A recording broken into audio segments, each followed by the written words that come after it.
तो नमस्कार भाइयों, आज हम वापस आ चुके हैं हमारे chapter metals and non metals में। और आज हम कर रहे होंगे इस चैप्टर का लेक्चर नंबर 2 का पार्ट 2। ठीक है, लेक्चर नंबर 2 का पार्ट 1 हम लास्ट लेक्चर में कर चुके हैं। इस लेक्चर में हम पार्ट 2 कर रहे होंगे। किसका? लेक्चर नंबर 2 का, जो कि कंटिन्यूएशन में होने वाला है पार्ट 1 के। अगर मैं पार्ट 1 और पार्ट 2 दोनों को कंबाइन करके बनाता तो वो पर्टिकुलर लेक्चर बहुत बड़ा बन जाता। इस कारण मैंने लेक्चर 2 को पार्ट्स में ब्रेक कर दिया। लेक्चर 2 का पार्ट 1 जो हम कर चुके हैं पहले, और ये है लेक्चर नंबर 2 का पार्ट 2। ठीक है, तो लेक्चर नंबर 2 के पार्ट 1 में हमने छोड़ा था आपको कुछ क्वेश्चंस के साथ, और वो क्वेश्चंस थे एक्टिविटी 3.9 से रिलेटेड। ठीक है, एक्टिविटी 3.9 में बेसिकली हम क्या कर रहे थे, हमने कुछ मेटल्स के सैंपल लिए थे, जैसे एल्यूमिनियम, सोडियम, जिंक, लेड। ठीक है, इस तरह के 7-8 मेटल के सैंपल्स ले लिए थे। फिर हर एक मेटल के सैंपल को हमने टोंग से होल्ड करा था और उसको जलाया था। जलाने के बाद, मतलब बर्नर की हेल्प से हमने उसे जला दिया। जलाने के बाद हमें एक्टिविटी 3.9 में हमें बहुत सारे सवाल दे रखे थे। उन सवालों का हमें इस पर्टिकुलर एक्टिविटी को परफॉर्म करके जवाब देना था। अब हालांकि आप क्लास 10th में हो, तो देखा जाए स्कूलों में क्लास 10th में केमिस्ट्री लैब नहीं दिखाई जाती। मतलब जब आप क्लास 11th या 12th में होते हो, जब भी आपको केमिस्ट्री लैब में ले जाया जाता है, क्योंकि आप छोटे हो। लेकिन एक बार को अपन लोग अब क्या कर सकते हैं, फिर रट ही सकते हैं, जो बुक में लिखा हुआ है उसी बात को मान सकते हैं। तो एक्टिविटी 3.9 में क्वेश्चंस कुछ इस प्रकार थे, ध्यान से सुनना। पहले तो उन्होंने पूछा कि फ्लेम का कलर क्या दिखाई पड़ता है जब मैं हर एक मेटल को बारी बारी से जलाता हूं। ठीक है, बर्नर की हेल्प से हीट अप करता हूं या जलाता हूं, तो हमें किस कलर की फ्लेम दिखाई पड़ती है, पहला सवाल। दूसरा सवाल था हमें decreasing order of reactivity towards heat, हमें डिक्रीजिंग ऑर्डर ऑफ रिएक्टिविटी में अरेंज करना था, ये दूसरा सवाल हो गया। तीसरा सवाल था कि कौन से मेटल सबसे तेज रिएक्ट करते हैं। ठीक है, फायर से या हीट से कौन से मेटल्स सबसे फास्टेस्ट रिएक्ट करते हैं, ये तीसरा सवाल। चौथा सवाल था कि क्या इन मेटल्स को हीट करने के बाद जो हमें प्रोडक्ट मिलता है, मेटल्स को हीट करने के बाद जो हमें बाद में जो हमें प्रोडक्ट मिलता है, क्या वो वाटर में सॉल्युबल होता है, ये चौथा सवाल था। अच्छा, और पांचवा सवाल ये था इसमें कि क्या जो मेटल्स को जब हम हीटअप कर देते हैं, तो हीटअप करने के बाद उनकी सरफेस किस तरह की हमें दिखाई पड़ती है, ये था हमारा पांचवा सवाल। तो इस तरह के हमें 4-5 सवाल दिए थे एक्टिविटी 3.9 में, या यही 4-5 सवाल हमसे पूछे गए थे एक्टिविटी 3.9 में। तो इनमें से कुछ सवालों का जवाब तो हम आपको लेक्चर नंबर 2 के पार्ट 1 में दे चुके हैं। मतलब लेक्चर नंबर 2 के पार्ट 1 में कुछ सवालों के जवाब दे चुके हैं हम। अब हम थोड़ा और बचे हुए सवालों का जवाब दे रहे होंगे। ठीक है, जो आगे के बचे हुए हैं। तो इसीलिए चलो अब कंटिन्यू करते हैं इस लेक्चर को। तो उन सवालों के जवाब में क्या है, ध्यान से सुनना। बहुत आसान लेक्चर होने वाला है और बहुत छोटा लेक्चर होने वाला है। ठीक है, now we have observed in activity 3.9 that all metals do not react with the oxygen at the same rate. Activity 3.9 को देख के हमें यह समझ में आया कि सारे मेटल्स जितने भी मेटल्स हमें दे रखे थे लास्ट लेक्चर में, जैसे कि एल्यूमिनियम, जिंक, पीबी, कॉपर और एक्सेट्रा एक्सेट्रा, बहुत सारे हमें मेटल्स के जो सैंपल दे रखे थे, ये सारे मेटल के सैंपल्स, और साथ में क्या था, सोडियम भी था। ये सारे जो मेटल के सैंपल्स हैं, ये सब एक साथ या सेम स्पीड में फायर के साथ या हीट के साथ रिएक्ट नहीं कर सकते। और हीट या फायर के साथ रिएक्ट करने का मतलब है ऑक्सीजन के साथ रिएक्ट करना। ठीक है, ये सब सेम रेट के साथ ऑक्सीजन से रिएक्ट नहीं कर सकते। और ऑक्सीजन से रिएक्ट करने का मतलब ही क्या है कि इन सारे मेटल्स को हीटअप कर देना बर्नर की हेल्प से। ठीक है, तो हमें ये समझ में आया एक्टिविटी 3.9 से। अभी मैं आपको ये और समझा रहा हूँ और आपको एग्जांपल्स दूंगा। ठीक है, different metals show different reactivities towards oxygen. Different metals जो होते हैं वो डिफरेंट रिएक्टिविटीज शो कर रहे होते हैं हमें ऑक्सीजन से। मतलब अगर सोडियम होगा तो सोडियम की रिएक्टिविटी कुछ अलग होगी एज कंपेयर टू एल्यूमिनियम। मतलब अगर आप सच्चाई में देखो, अगर आप ध्यान से सोच के देखो, तो जो सोडियम है ना, अगर आप सोडियम को हीट भी नहीं देते हो ना, तो वो अपने आप ही वो जलने लग जाता है। मतलब अगर आप सोडियम को नॉर्मल टेम्परेचर में भी ऐसे छोड़ दोगे ना, सोडियम और पोटेशियम को, सोडियम और पोटेशियम को अगर आप नॉर्मल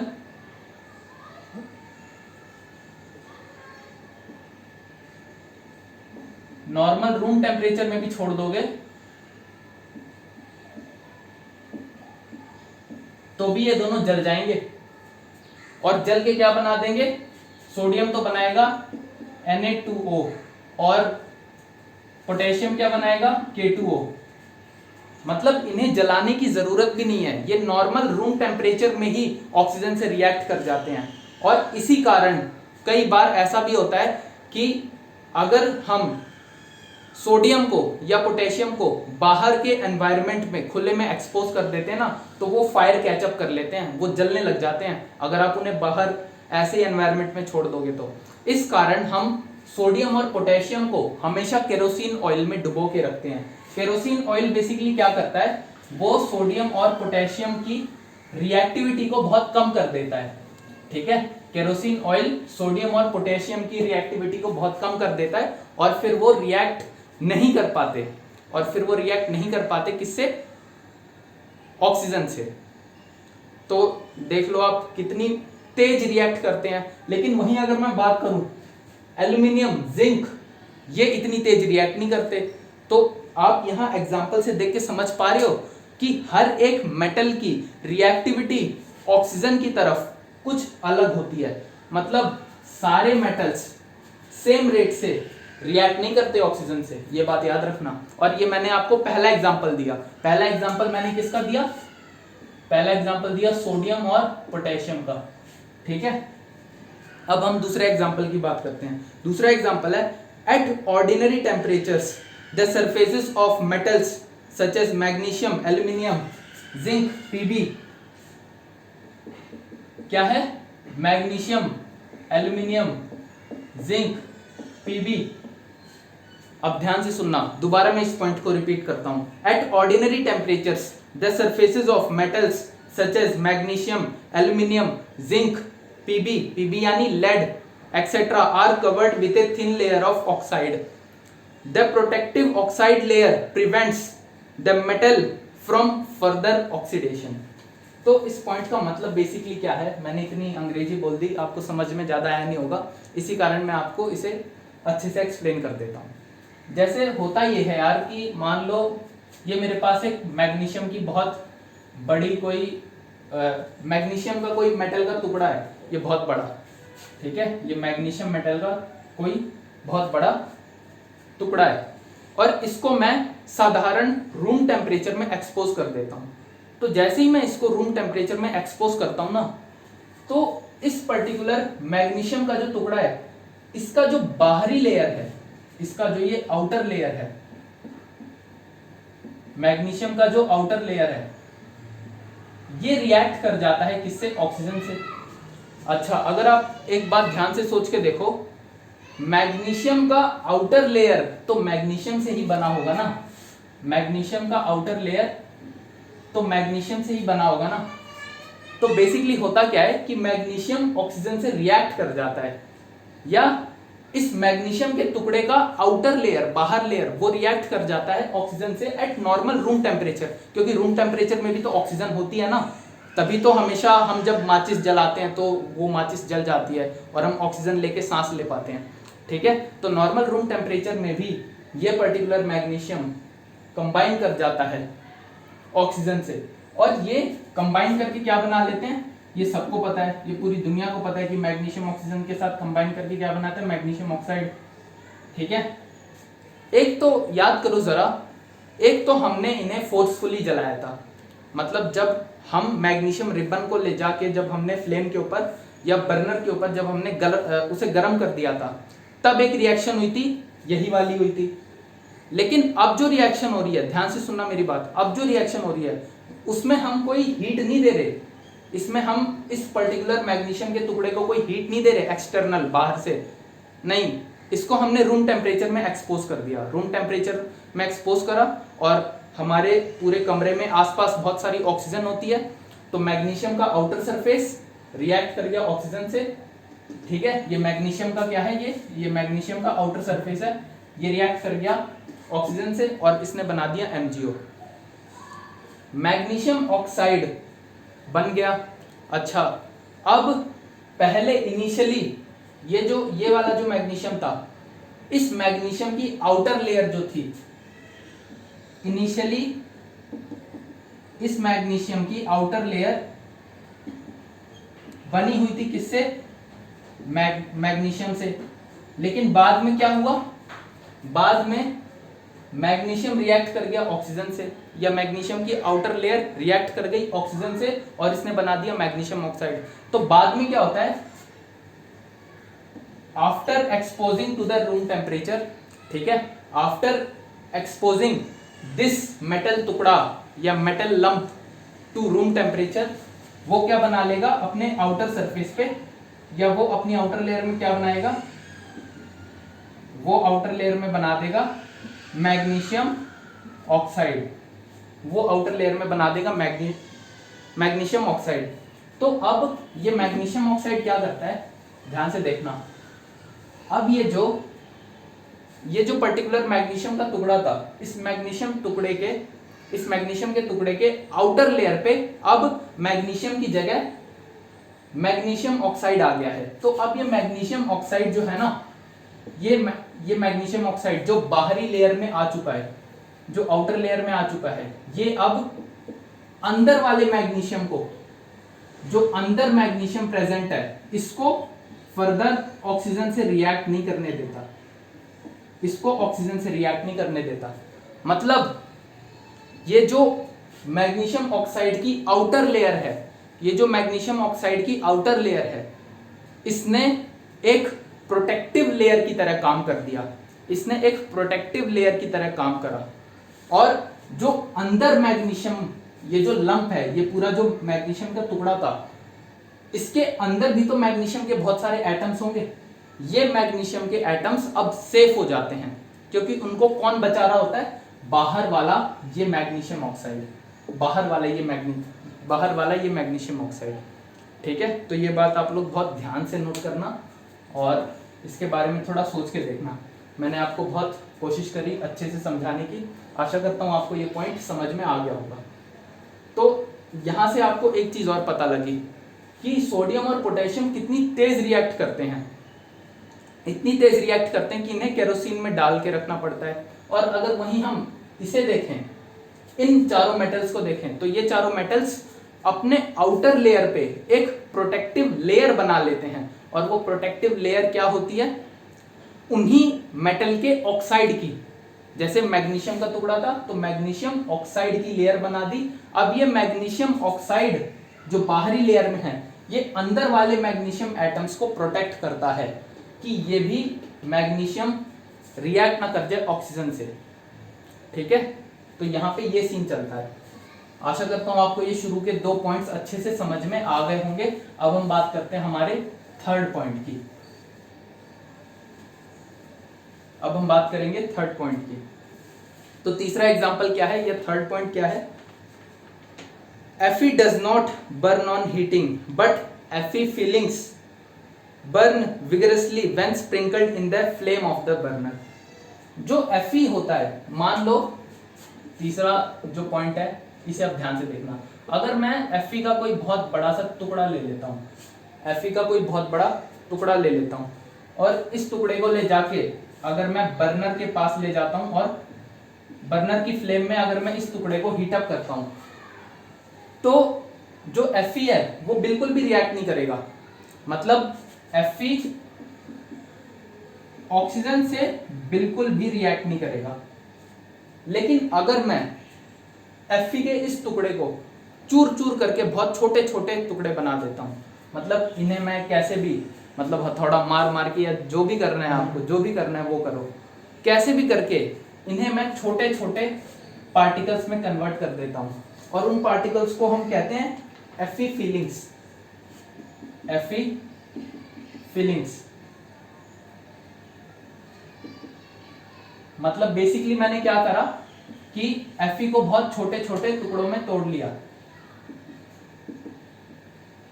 ठीक है, इन्हें मैं Fe फीलिंग्स कहता हूं। तो जब मैंने इस Fe के टुकड़े को बहुत छोटे छोटे पीसेस में तोड़ दिया, और इन छोटे छोटे पीसेस को मैं क्या बोलता हूं, Fe फीलिंग्स या आयरन फीलिंग्स। अब जब मैं इनको फ्लेम के पास ले जाके गर्म करता हूं, इनको जब मैं फ्लेम के पास ले जाके गर्म करता हूं, तो ये रिएक्ट कर जाते हैं ऑक्सीजन से। मतलब जब मैं गर्म करता हूं तो ऑक्सीजन से ही तो रिएक्ट करते हैं, है ना। जब मैं हीट देता हूं किसी पर्टिकुलर मेटल को, जब मैं किसी पर्टिकुलर मेटल को हीट देता हूं, हीट, तो वो ऑक्सीजन से ही तो रिएक्ट करता है ना। तो यहां पे भी वही होगा। जब मैंने आयरन फीलिंग्स को जब मैंने हीट दिया फ्लेम की हेल्प से, तो ये रिएक्ट कर गए ऑक्सीजन से, और ये रिएक्ट करके क्या बना दिया इन्होंने, वही बनाएंगे, या तो Fe2O या Fe2O3, ऐसे करके Fe और ऑक्सीजन के बहुत सारे कंपाउंड्स होते हैं, तो वो कुछ भी बना सकते हैं। मतलब कुल मिला के जब मैं आयरन के टुकड़े को आयरन फीलिंग्स में कन्वर्ट कर देता हूँ या बहुत छोटे छोटे टुकड़ों में तोड़ देता हूँ, तब ये रिएक्ट कर जाते हैं फ्लेम से। तो मतलब आपको यहाँ एक चीज समझ में आ रही है कि जब ये सारे फीलिंग्स यूनिटी में थे, तब इनको कोई नहीं हिला पा रहा था, तब इनको कोई भी नहीं हिला पा रहा था, कोई फ्लेम नहीं, कुछ नहीं कर पा रहे थे इनका। लेकिन जब हमने उन्हें तोड़ दिया, ठीक है, बहुत छोटे छोटे टुकड़ों में तोड़ दिया, तब इनको सब ने हिला दिया, मतलब फ्लेम ने इनको हिला डाला, ठीक है। पहले ये Fe थे, इस फ्लेम ने इन्हें Fe से FeO में कन्वर्ट कर दिया, मतलब आयरन ऑक्साइड। अब उसका फॉर्मूला क्या है वो आप लोग देख लो, ठीक है, गूगल सर्च कर लो कि आयरन के कौन कौन से ऑक्साइड्स होते हैं, ठीक है, Fe, FeO, Fe2O3, ऐसे बहुत सारे ऑक्साइड्स होते हैं, आप लोग सर्च कर लो। तो ये हो गया हमारा थर्ड पॉइंट। अब हम बात करते हैं हमारे फोर्थ पॉइंट की। तो फोर्थ पॉइंट है CO doesn't burn but the hot metal is coated with black colored layer of copper 2 oxide। जो कॉपर होता है, कॉपर भी नहीं जलता, कॉपर भी नहीं जलता, ये वो वाला जलना नहीं है, ठीक है, जो इंसानों का जलना होता है ये वाला नहीं है, ये हम फ्लेम से जलाने की बात कर रहे हैं, ठीक है। कॉपर भी नहीं जलता, लेकिन अगर हम कुछ ज़्यादा बल्क में हीट करते हैं, मान लो हम कॉपर को इसकी औकात से ज़्यादा टेम्परेचर सप्लाई कर देते हैं, कैसे भी करके, ठीक है। अब ये सब आप सोचना छोड़ो कि हम कैसे सप्लाई करेंगे इतना ज़्यादा टेम्परेचर। हम अगर कॉपर को उसकी औकात से ज़्यादा टेम्परेचर सप्लाई कर देते हैं, तो ये अपने आउटर सरफेस पे, मान लो ये कॉपर का बहुत बड़ा टुकड़ा है, ठीक है, तो ये जो कॉपर है, ये कॉपर अपने आउटर सरफेस पे या बाहरी लेयर पे ये एक ब्लैकिश कलर की लेयर फॉर्म कर देगा, ब्लैक कलर की एक लेयर बना देगा, और वो ब्लैक कलर की जो लेयर है वो किसकी होने वाली है, वो होने वाली है कॉपर 2 ऑक्साइड की, ठीक है। या इसको हम इस प्रकार भी लिख सकते हैं, कॉपर 2 ऑक्साइड। या तो आप दो काम कर लो, ठीक है, दो काम कर सकते हो, या तो आप कम टेम्परेचर दो और इस कॉपर के टुकड़े को लंबे समय तक हीट करो, या तो आप थोड़े समय के लिए हीट करो लेकिन ज्यादा टेम्परेचर दे दो। तब भी होता क्या है कि कॉपर का ये टुकड़ा अपनी बाहरी सरफेस पे एक ब्लैक कलर की या ब्लैकिश कलर की एक कोटिंग ले आएगा, और वो कोटिंग होती है कॉपर 2 ऑक्साइड की। यानी कि हुआ क्या कि कॉपर की आउटर लेयर ने रिएक्ट कर लिया ऑक्सीजन से, कॉपर की आउटर लेयर ने रिएक्ट कर दिया ऑक्सीजन से और उसने बना लिया CuO, कॉपर 2 ऑक्साइड। अच्छा, अब एक बात सोचो, ये कॉपर का टुकड़ा है तो कॉपर की आउटर लेयर में कॉपर ही होगी ना, तो कॉपर ही तो ऑक्सीजन से रिएक्ट करेगा। लेकिन फिर इसमें भी वही सीन होता है कि फिर अंदर की कॉपर को अगर आप कॉपर ऑक्साइड में कन्वर्ट करना चाहते हो तो फिर आपको और ज्यादा हीट सप्लाई करनी पड़ेगी, और बल्क में हीट सप्लाई करनी पड़ेगी बहुत ज्यादा, तभी आप ऐसा कर पाओगे। तो देख पा रहे हो कि कॉपर कितना ज्यादा अपोज करता है ऑक्सीजन से रिएक्ट करना। मतलब सोचो, सबसे तेज रिएक्ट करते हैं सोडियम और पोटेशियम।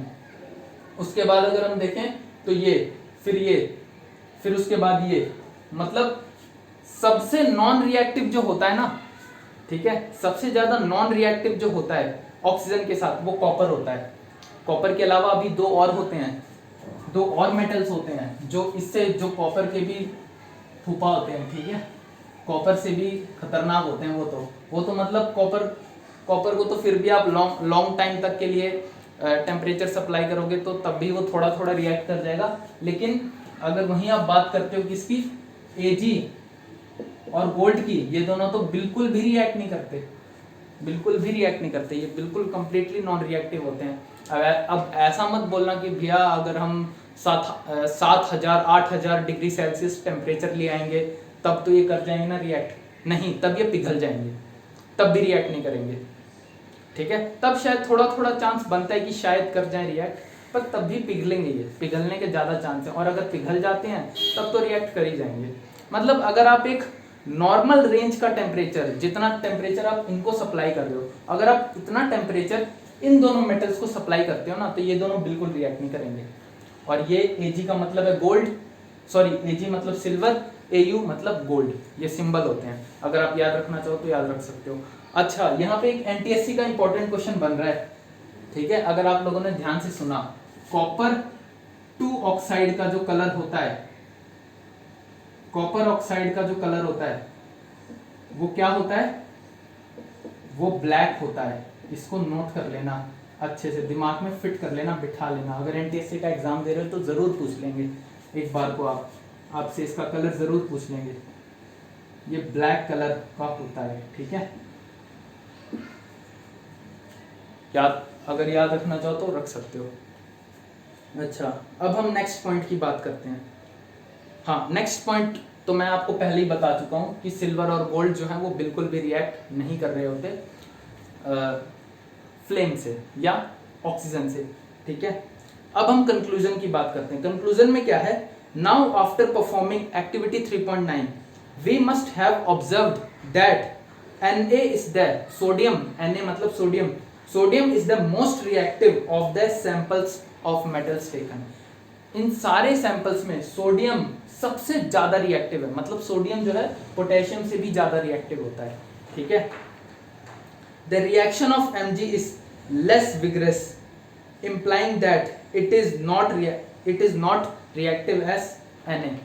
और अगर हम बात करते हैं मैग्नीशियम की, तो मैग्नीशियम की रिएक्शन इतनी तगड़ी नहीं हुई थी। मतलब मैग्नीशियम में क्या हुआ था कि जब हमने मैग्नीशियम को आउटर टेम्परेचर पे, ठीक है, जब हमने बाहरी टेम्परेचर पे या नॉर्मल टेम्परेचर पे उसे जब हमने छोड़ दिया था तो उसने एक आउटर लेयर बना दिया था बस, और वो आउटर लेयर प्रोटेक्टिव लेयर की तरह काम कर रहा था। यही हुआ था मैग्नीशियम के साथ। तो मैग्नीशियम इतना तगड़ा, मतलब इतनी तगड़ी रिएक्शन नहीं दिखाता।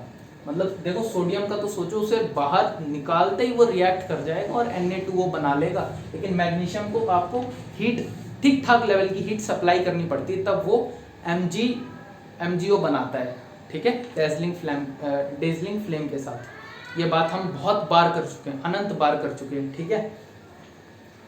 तो हाँ, अब मैं आगे नेक्स्ट पॉइंट की बात करता हूँ। But burning in oxygen does not help us to decide about the reactivity of zinc, Fe, copper और लेड।